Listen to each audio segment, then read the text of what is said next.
என்னப்பா நீங்க அண்ணன் கூப்பிட்டா அப்படியே போயிடுவீங்களா? யார் என்னன்னு விசாரிக்க மாட்டீங்களா? இல்லம்மா, அவன் பணக்கார பொண்ணை காதலிக்கிறான், அவளை பார்க்க போகணும்னு சொல்லியிருந்தா போதுமான பாதுகாப்போட போயிருப்பேன். ஏதோ ஃபோர்மேன் வீட்டு பொண்ணு தானே அப்படின்னு சகஜமாக போயிட்டேன். அங்கே போன பிற்பாடு தானே ஏகப்பட்ட பிரச்சனை வெடிச்சுது. இங்கே பாருமா, நான் 4ஆம் கிளாஸ் படிக்கிறப்போ எங்கூட படித்த பையன் ஸ்லேட்டால் என் மூக்கில் அடிச்சிட்டான். சின்ன வயசில் விழுந்த அந்த அடியில் சில்லிமுக்கு உடஞ்சி ரத்தம் கொட்டிச்சு. இத்தனை வருஷம் கழிச்சு எவனோ ஒருத்தன் இப்போ மறுபடியும் உடைச்சிட்டான். எல்லாம் விதி. புடிங்க. இந்த மலரும் நினைவுகள் இப்ப ரொம்ப அவசியம். வெஜிடபிள் சூப்பா? குடு குடு குடு. இப்பதான் மாத்திரை சாப்பிட்டேன், பரவாயில்ல. சாப்பிடாட்டா நீ வருத்தப்படுவ. உங்களுக்கு சூப் அவசியமா? என் பிள்ளைக்கு எடுத்துட்டு போறேன். ரிட்டையர் ஆயிட்டு வீட்டுல இருந்தா இவ்வளவுதான் மரியாதை போல இருக்கு. அம்மாடி, ஒரு லெமன் ஜூஸாவது போட்டு கொண்டாயேன். சரிப்பா.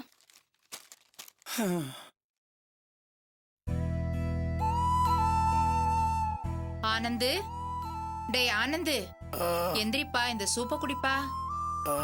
எந்திரி, பாத்து மெதுவா வா.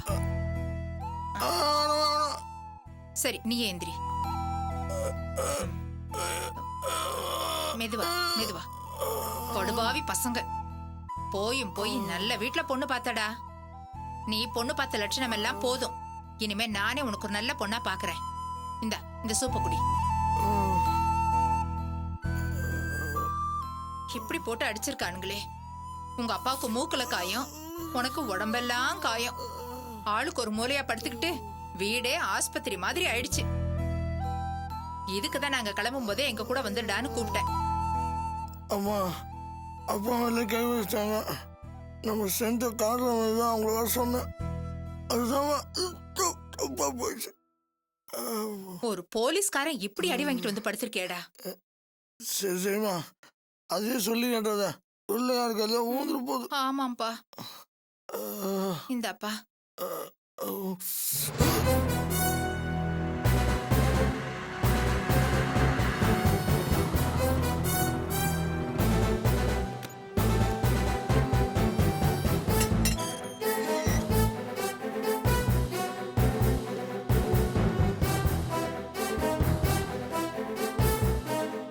ஆனந்தே, வாங்கண்ணே. பாப்பா, பாத்தியா என் நிலைமைய? ஆனந்துங்கப்பா உள்ள இருக்காங்க. ஆனந்தே, வாப்பா. என்னம்மா எப்படிமா இருக்கீங்க? பாக்குறல்ல, நீயாவது இவனுக்கு எடுத்து சொல்லிருக்க கூடாதா? இவன் தான் போக சொன்னது. என்னடா சொல்ற? அம்மா இந்தாங்க, இதை கொண்டு போய் ஜூஸ் போட்டு கொண்டு வாங்க. இந்தாங்க. அதெல்லாம் வாங்கிக்கிறேன், கொடுங்க. என்னடா, பழம் வாங்குனதுல 200 ரூபாய் வேஸ்ட் ஆயிடுச்சேன்னு நினைச்சேன். நல்ல வேளை, பழமாவே திரும்ப வந்துருச்சு. போற போக்க பார்த்தா பழத்தை எல்லாம் உங்க அம்மா ரோட்ல கூறு கட்டி வித்துருவா போல இருக்க. ஐயோ, என்னடா இந்த அடி அடிச்சுக்கிறானுங்க? அந்த வேலை இதுத்த ஏடா, உனக்கு அறிவில்ல? எனக்கு ஒரு போன் அடிச்சு நான் வந்துருக்க மாட்டேன். டேய், வேலை ஏதாலும் என்ன எங்கடா பேச விட்டாங்க. திருப்பதியில் பெருமாள் பார்க்கும்போது செல்லை வாங்கி வச்சுக்கிற மாதிரி செல்லெல்லாம் பிடிங்க வச்சுட்டானுங்கடா. அப்போ நான் எங்கடா அவனுக்கு ஃபோன் பண்ணுறது? யூனிஃபார்மில் மட்டும் போயிருந்தான்னு வை, யாராக இருந்தாலும் பழந்து கேட்டிருப்பேன். அவனுக்கு நல்ல நேரம் நான் வேட்டியில் போயிட்டேன்டா. விட்டா வேட்டி அவுந்து போகிற கண்டிஷனில் ஆயிடுச்சு.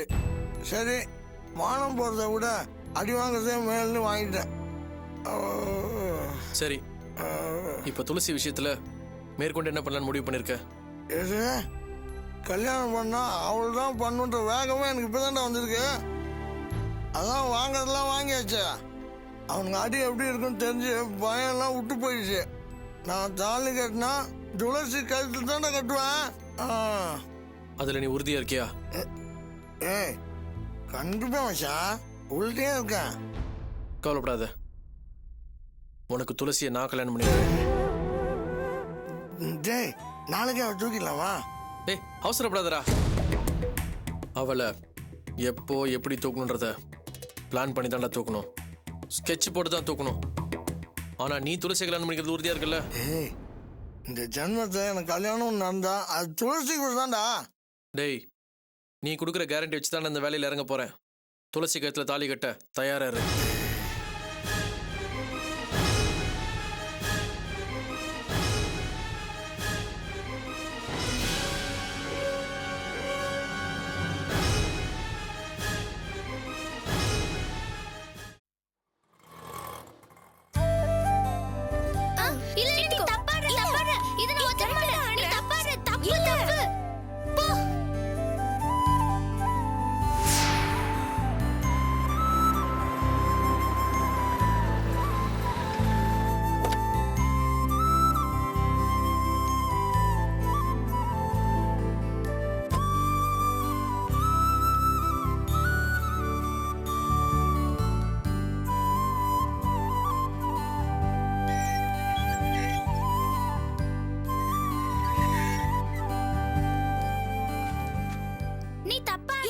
வண்டியை தள்ளி கொண்டாங்க. கரெக்ட் தான் ஆடுறேன். அப்ப பாருங்க இவ தப்பா ஆடுறா.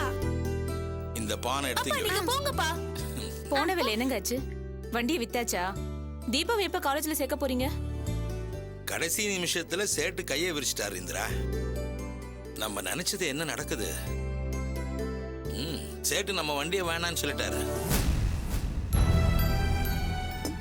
அவரு வேணான்னு சொன்னதும் ரெகுலரா வண்டியை வாங்கி விற்கிறவங்கள போய் பார்த்தேன்.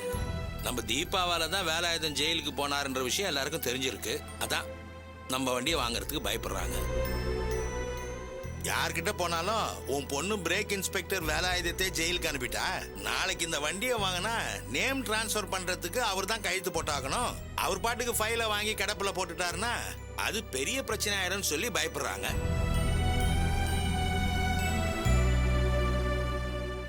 இப்ப இந்த வண்டியை விற்கிறதுக்கு மட்டும் இல்ல, இதை பிளட்ச் பண்ணி பணம் கொடுக்கறதுக்கு கூட எல்லாரும் பயப்படுறாங்க.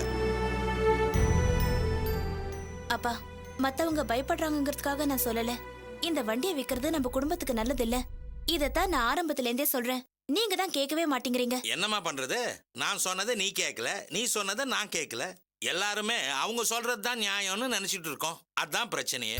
நான் இப்பவும் நம்ம குடும்ப நல்லதுக்கு தான் சொல்றேன். இன்ஜினியரிங் மட்டும்தான் படிப்பு இல்ல, எல்லாமே படிப்பு தானே. 4 வருஷம் படிச்சு அதுக்கப்புறம் வேலை தேடி அலைஞ்சு அதுக்கு நான் டிகிரியே படிக்கிறேன்ப்பா. இன்னைக்கு கூட நர்ஸ் ட்ரைனிங்க்கு கால்ஃபர் பண்ணிருக்காங்க. பேப்பர்ல அந்த விளம்பரம் வந்திருக்குப்பா. நான் நர்சிங் கோர்ஸ்ல சேர்ந்துடுறேன்ப்பா. நர்சிங் வேலையில ஒரு ஜாப் சாட்டிஸ்பாக்சன் இருக்கும்பா. உடம்புக்கு முடியாதவங்களுக்கு சர்வீஸ் பண்ணிக்கிட்டே நானும் சம்பாதிச்ச மாதிரி இருக்கும். அத படிச்சா உடனே வேலை கிடைச்சிரும். அப்ராட்ல கூட வேலைக்கு போலாம்ப்பா. நல்ல சம்பளமும் கிடைக்கும். எந்த வேலையும் எந்த படிப்பையும் நான் தப்பா நினைக்கலமா. உன்னை ஒரு என்ஜினியர் ஆக்கி பார்க்கணும்னு நான் ஆசைப்பட்டேன். நான் இன்ஜினியரிங் படிச்சு நல்ல வேலைக்கு போனா கூட மாசத்துல சம்பளம் வாங்குற அந்த ஒரு நாள் தான் சந்தோஷமா இருக்கும்பா. நர்சிங் படிச்சா மத்தவங்களுக்கு சேவை செய்யறோங்கிற மன திருப்தியில ஒவ்வொரு நாளும் சந்தோஷமா இருக்கும்பா. தீபா சொல்றது சரியாதாங்க படுது. அவளை நர்சிங் கோர்ஸுக்கே அனுப்புனா நீங்க வண்டியை விற்க தேவையே இல்ல. வண்டியை விற்க கூடாதுன்னு எனக்கு ஒண்ணும் இல்ல. இந்த வண்டியை விற்கிறதுனால எனக்கு ஒன்றும் வருத்தம் இல்ல. என்ன இப்போ உடனடியே இந்த வண்டியை விற்க முடியற சூழ்நிலை நமக்கு இல்ல. நான் ட்ரை பண்றேன். ஒருவேளை இந்த வண்டியை விற்க முடியலன்னா நீ இந்த வருஷத்தை வீண் பண்ணாம நர்சிங் கோர்ஸ்ல சேர்ந்துருமா. நீங்க இதுக்கு மேல ட்ரை பண்ணவே வேண்டாம்ப்பா. எனக்கும் உங்க எல்லாரையும் விட்டுட்டு வெளியூர்ல போய் இருக்க மனசே வராதுப்பா. படிச்சு முடிச்சிட்டு ஜாப்காக வெளியூரோ வெளிநாடோ போனா கூட பரவாயில்ல. இப்போ நாம இருக்கிற நிலைமையில நான் இந்த ஊர்லயே இருந்து படிக்கிறது தான்ப்பா நல்லது. சரிம்மா, உன் மனசுக்கு எது நல்லதுன்னு படுதோ அதே செய். உன்னால மத்தவங்களுக்கோ மத்தவங்களால உனக்கோ எந்த பிரச்சனையும் வந்துடக்கூடாதுன்னு நினைச்சுதான் நான் உன்னை வெளியூருக்கு அனுப்பி படிக்க வைக்கலான்னு இருந்தேன். நான் இனிமே எந்த பிரச்சனைக்கும் போக மாட்டேன்ப்பா. என் வேலையை மட்டும் நான் பாக்குறேன்.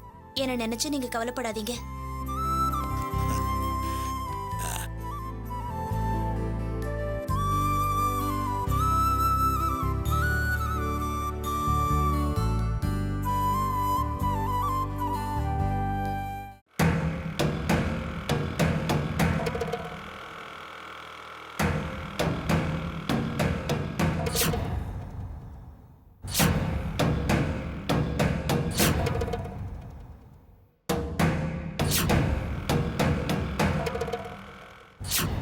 இதை விட ஒரு நல்ல மருமகளை என்னால தேடி கண்டுபிடிக்க முடியாது. கடவுளா பார்த்துதான் இந்த குடும்பத்தை நம்ம கிட்ட அனுப்பி வச்சிருக்காரு.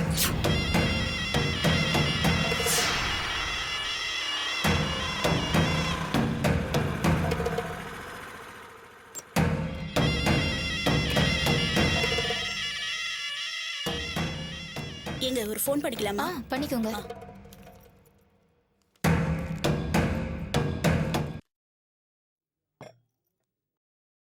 டிஃபன் வைக்க சொல்லவாமா?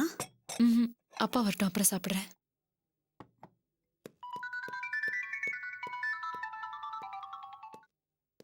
Hello mister Veeraraghavan. யார் ஸ்பீக்கிங்? நீங்க யாரு?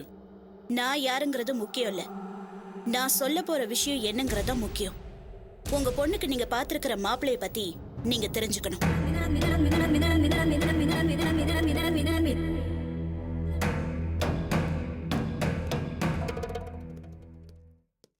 நீங்க யாரு, என்ன பேசுறீங்கன்னு எனக்கு தெரியல. நீங்க மாப்பிள்ளைய பத்தி பேசுறதா இருந்தா நேர்ல வந்து என்ன பார்த்து பேசலாமே. நேர்ல வந்து பாக்குற அளவுக்கு எனக்கு இப்ப நேரம் இல்ல. உங்க பொண்ணுக்கு நீங்க பாத்துருக்கிற மாப்பிள்ளை ஒரு தப்பான பையன். அவன் வேலை செய்யற பேங்க்லயே அவனுக்கு நல்ல பேர் இல்ல. காசு விஷயத்துல அவன்கிட்ட நேர்மை இல்ல. அது மட்டும் இல்லங்க, காதலிக்கிறவங்கள ஒண்ணு சேர்த்து வைக்கிறேன்னு சொல்லிக்கிட்டு ஊர் வம்ப விலைக்கு வாங்குறவன். போலீஸ் ரெக்கார்ட்லயே அவன் பேர் இருக்கு. ஒரு இன்ஸ்பெக்டர் பொண்ணுக்கே அவன் திருட்டு கல்யாணம் பண்ணி வச்சிருக்கான். அதனால போலீஸ் எந்நேரமும் அவனை கண்காணிச்சுக்கிட்டே இருக்கு. அது மட்டும் இல்லங்க, அவனுக்கு பல பெண்களோட பழக்கம் இருக்கு.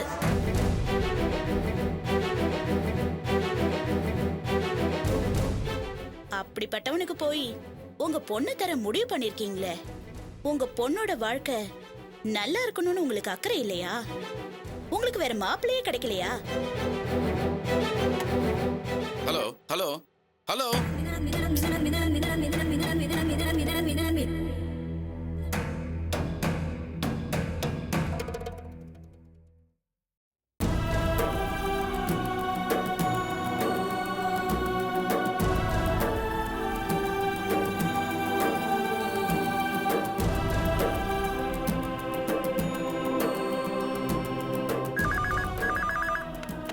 ஹலோ ஹலோ இப்போ ஒரு லேடி இந்த போன்ல இருந்து பேசுனாங்களே, அவங்க இருக்காங்களா? இது பப்ளிக் பூத் சார். அவங்க பேசிட்டு போயிட்டாங்க. அவங்க யாருன்னு தெரியுமா? தெரியாது சார்.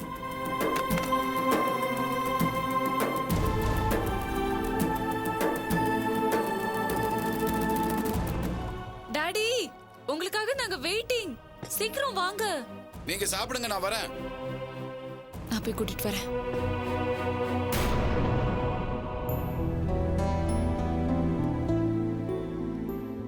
டாடி, வாங்க பிரேக்ஃபாஸ்ட் சாப்பிடலாம். நீ போய் சாப்பிடுமா, எனக்காக வெயிட் பண்ணாத, நான் அப்புறம் வரேன். நோ டாடி, நான் இங்க இருக்க போறது இன்னும் கொஞ்ச நாள் தான். அது வரைக்கும் நான் உங்களை மிஸ் பண்ண மாட்டேன். வாங்க போலாம். சாரு, தமிழரசை பத்தி நீ என்ன நினைக்கிற? என்னாச்சு டாடி? எதுக்கு இந்த கேள்வியை புதுசா கேக்குறீங்க? காரணம் இருக்குமா? தமிழரசை பத்தி உனக்கு என்ன தோணுதோ அதை சொல்லு. அவரு ஒரு யதார்த்தமான ஆளு. மனசுக்குள்ள ஒண்ணு வச்சு வெளியே வேற ஒண்ணு பேச தெரியாதவரு. அவரை பத்தி எல்லாம் தெரிஞ்சுதானே டாடி அவர் எனக்கு முடிவு பண்ணீங்க? அவரை பத்தி பேங்க்ல எல்லாம் கூட போய் விசாரிச்சீங்க. அவரே என்கிட்ட சொன்னாரு. உண்மைதான் சாரு, ஆனா அவரை பத்தி விசாரிச்சு தெரிஞ்சுக்கிட்டதுக்கும் இப்ப கேள்விப்படுறதுக்கும் வேற மாதிரி இருக்கு. எனக்கு புரியல டாடி. இப்ப என் மொபைலுக்கு ஒரு லேடி போன் பண்ணாங்க.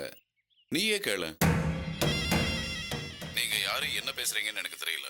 நீங்க மாப்பிள்ளைய பத்தி பேசுறதா இருந்தா நேர்ல வந்து என்ன பார்த்து பேசலாமே. நேர்ல வந்து பாக்குற அளவுக்கு எனக்கு இப்ப நேரம் இல்ல. உங்க பொண்ணுக்கு நீங்க பாத்துருக்கிற மாப்பிள்ள ஒரு தப்பான பையன். அவன் வேலை செய்யற பேங்க்லயே அவனுக்கு நல்ல பேர் இல்ல.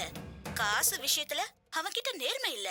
அது மட்டும் இல்லங்க, காதலிக்கிறவங்கள ஒண்ணு சேர்த்து வைக்கிறேன்னு சொல்லிக்கிட்டு ஊர் வம்ப விலைக்கு வாங்குறவன். போலீஸ் ரெக்கார்ட்லயே அவன் பேர் இருக்கு. ஒரு இன்ஸ்பெக்டர் பொண்ணுக்கே அவன் திருட்டு கல்யாணம் பண்ணி வச்சிருக்கான். அதனால போலீஸ் எந்நேரமும் அவனை கண்காணிச்சுக்கிட்டே இருக்கு. அது மட்டும் இல்லங்க, அவனுக்கு பல பெண்களோட பழக்கம் இருக்கு. உங்க பொண்ணோட வாழ்க்கை நல்லா இருக்கணும்னு உங்களுக்கு அக்கறை இல்லையா? உங்களுக்கு வேற மாப்பிள்ளையே கிடைக்கலையா? இத கேட்டு எனக்கு எந்த அதிர்ச்சியும் இல்ல. அவங்க இப்ப சொன்னதெல்லாம் உண்மைன்னா அவங்க பேரு சொல்லியே பேசியிருந்திருக்கலாமே. இது நம்ம மேல இருக்கிற அக்கறையில பேசின மாதிரி தெரியல டாடி. அவர் மேல இருக்கிற பொறாமையிலையும் அவரை பிடிக்காமையும் பேசின மாதிரி தான் இருக்கு. அவர் ஃப்ரெண்ட்ஸ் கூட சேர்ந்து சில பேருக்கு கல்யாணம் பண்ணி வச்சது உண்மைதான். அது அவரே என்கிட்ட சொல்லியிருக்காரு. ஆனா அவருக்கு பொண்ணுங்களோட பழக்கம் இருக்குன்னு சொல்றதெல்லாம் நான் நம்ப மாட்டேன். அப்படி ஒரு மென்டாலிட்டி இருக்கிற ஆளா இருந்தா என்னைக்கு வந்து என்ன பொண்ணு பார்த்தாரோ அதுக்கப்புறம் அவரே எனக்கு ஃபோன் பண்ணி பேசியிருந்திருக்கலாம். ஆனா இது வரைக்கும் நானே தான் அவருக்கு ஃபோன் பண்ணி பேசியிருக்கேனே தவிர அவர் ஒரு தடவை கூட எனக்கு ஃபோன் பண்ணி பேசினது கிடையாது.